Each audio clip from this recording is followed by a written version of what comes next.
I lay on the cold kitchen floor, my hand clutched to my side where waves of sharp pain were radiating through my body. It felt like a knife twisting inside me. My 7-year-old daughter, Lily, stood nearby, her small face etched with fear. "Mommy, are you okay?" Lily's voice quivered, barely above a whisper. I tried to sound reassuring, despite the agony. "I'll be fine, honey. Just a bad stomach ache," I lied, attempting to mask the severity of my pain. Footsteps echoed through the hallway as my husband, David, appeared in the doorway. His expression was one of annoyance rather than concern. He was all set for his trip, suitcase in hand. "What's going on, Evelyn? Why are you on the floor?" David asked, his voice tinged with irritation. "I think it's appendicitis, David. It's really bad. We need to go to the hospital." I managed to gasp out, each word punctuated by pain. He scoffed at me. "Appendicitis? You're probably overreacting. It's likely just indigestion." "But David, I really think—" My words were cut off by a sharp jolt of pain, causing me to wince. David checked his watch, his impatience palpable. "I can't miss this trip with Rachel. Just call a taxi or something." I couldn't believe what I was hearing. "David, I can't even move. Lily's here. I need you," I pleaded, my voice laced with desperation. He shook his head, unmoved. "I'm sure it's nothing. Call if it gets worse." And with that, he left, his suitcase trailing behind him. I was left alone, in pain, with Lily. Lily's small hands found mine, her tears mirroring my own. "Mommy, don't be sick. You have to be okay." I gathered what little strength I had, pulling Lily close. "I'm here, darling. Mommy's here." With David out of the picture, I knew I had to take action. Shaking hands fumbled for my phone, and I dialed the only person I knew I could count on, my brother Michael. The phone rang, its sound echoing in the quiet kitchen. "Hello?" Michael's voice was a beacon of hope. "Michael, it's Evelyn. I need help. I think it's appendicitis. I can't move and Lily is frightened," I said, each word a struggle. There was a brief, stunned silence, then Michael's voice, steady and strong. "I'm coming right now. Hold on, Evelyn. I'll be there as soon as I can." Leaning back against the cold tile, I closed my eyes, trying to keep the pain at bay. Lily cuddled up to me, her presence a small comfort. In that moment, a resolve formed within me. David's abandonment in my time of need would not be forgotten. It was a deep cut, a betrayal that marked the beginning of a change. As I waited for Michael, one thing was clear. Things would never be the same. I was going to make sure of it.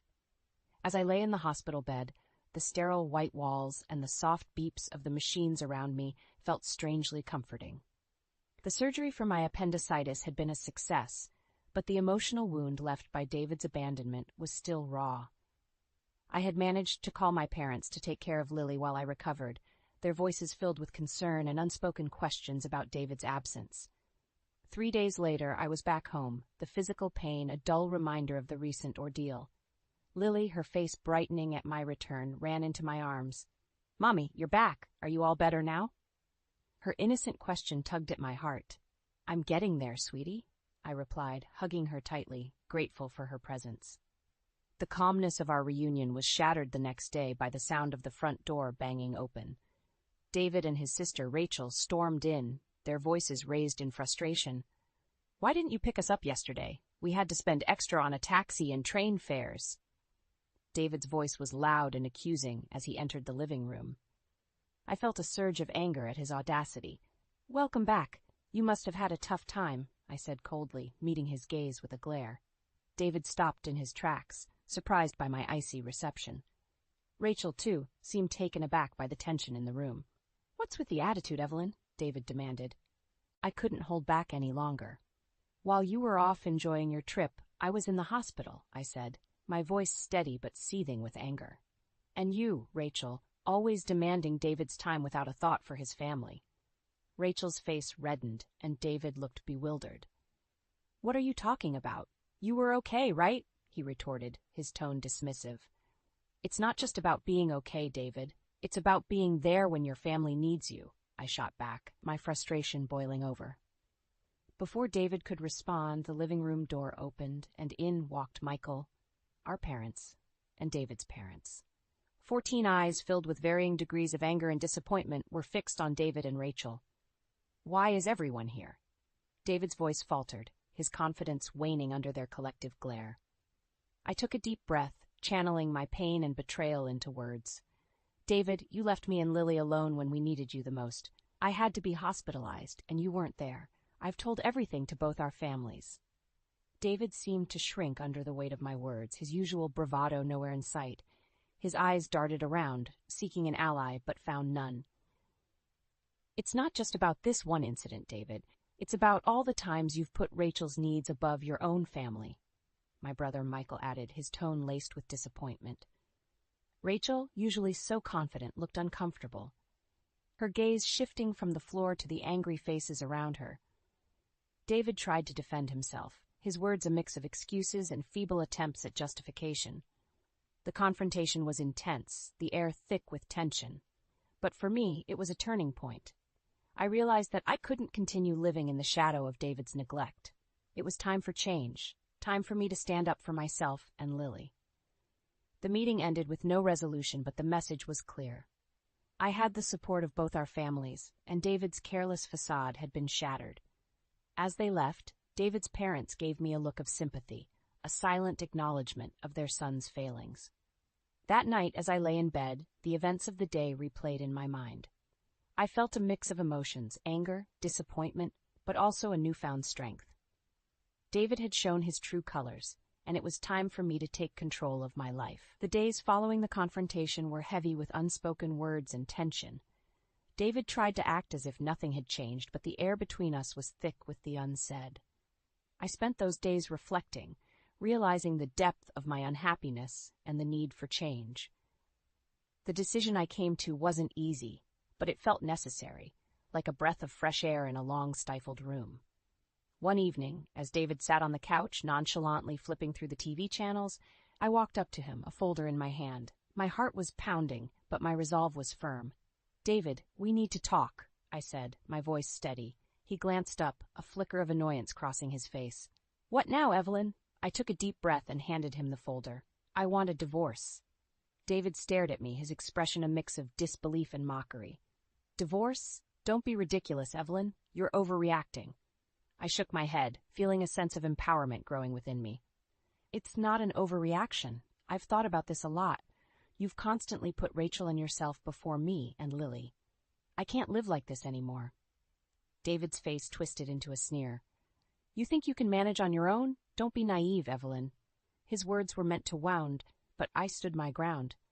"I'm not naive, David. I'm aware of what this means. But I'd rather face that uncertainty than continue feeling invisible in my own marriage." He laughed, a cold, harsh sound. "Good luck, Evelyn. You'll come crawling back once you realize how hard it is out there." I felt my anger rising, but kept my composure. "I won't. This is my decision, and I'm sticking to it." For a moment, David looked like he might argue further, but then he shrugged, an arrogant smirk on his face. "Fine, have it your way. But remember, I warned you." As he turned back to the TV, dismissing me once again, I felt a mix of emotions. There was fear, yes, but also a liberating sense of freedom. I was finally taking control of my life, stepping out of the shadows. The next day, I began the legal proceedings for the divorce. It was a daunting process, filled with paperwork and legalities, but I was determined. My parents and Michael were supportive, offering help and encouragement. During this time, David's true character became even more apparent. He was dismissive and uncooperative, trying to intimidate me into backing down. But I stood firm, bolstered by the support of my family and the growing realization of my own strength. As the days passed, David's facade began to crumble. The charming, confident man I had married was revealed to be selfish and manipulative, his true colors exposed for all to see. The divorce proceedings were tough, but I faced them head-on, each step forward a testament to my newfound resolve. I was no longer the woman who lay on the kitchen floor, ignored and in pain. I was a woman reclaiming her life, her dignity, and her happiness. The divorce was a grueling process, marked by David's attempts to undermine and belittle me at every turn. He would often sneer during our meetings, making snide remarks about my capabilities as a mother and my future without him. But his words, once so debilitating, now only fueled my determination to break free from his toxic grasp. "Enjoy your life of struggle, Evelyn," David taunted during one of our final meetings. "You'll soon realize how good you had it with me." His arrogance was infuriating, but I kept my composure. I'd rather struggle every day than spend another moment with someone who has so little regard for his family, I retorted, my voice unwavering. David's smug expression faltered for a moment, replaced by a flash of anger. He quickly masked it with a scoff, but I could tell my words had hit their mark. The day the divorce was finalized, I felt a strange mix of relief and apprehension. I was free from David, but the journey ahead was daunting. Yet, as I walked out of the courthouse, a sense of liberation washed over me. I was ready to face whatever challenges lay ahead. In the weeks that followed, David's life began to unravel. His neglectful behavior and the divorce became the talk of his workplace. Colleagues who once admired him now looked at him with a mix of pity and disdain.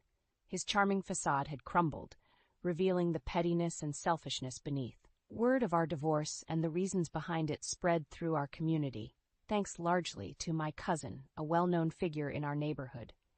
David, who had always prided himself on his image and reputation, found himself the subject of whispered conversations and judgmental glances. Rachel, too, faced her share of backlash. Her interference in our marriage was now public knowledge, and friends and neighbors began to view her with suspicion and disapproval. The bond she once shared with David, unbreakable in her eyes, was now strained and awkward. One evening, while picking up Lily from school, I overheard a heated argument between David and Rachel outside their house. Their voices were laced with blame and resentment. "It's your fault we're in this mess, Rachel," David yelled, his frustration evident. "How dare you blame me? You're the one who couldn't keep your family together." Rachel shot back, her voice high with anger. Their argument was a stark contrast to the united front they once presented. The seeds of discord sown by their actions had finally borne fruit, and they were now reaping the consequences. As I walked away with Lily, I felt a sense of vindication.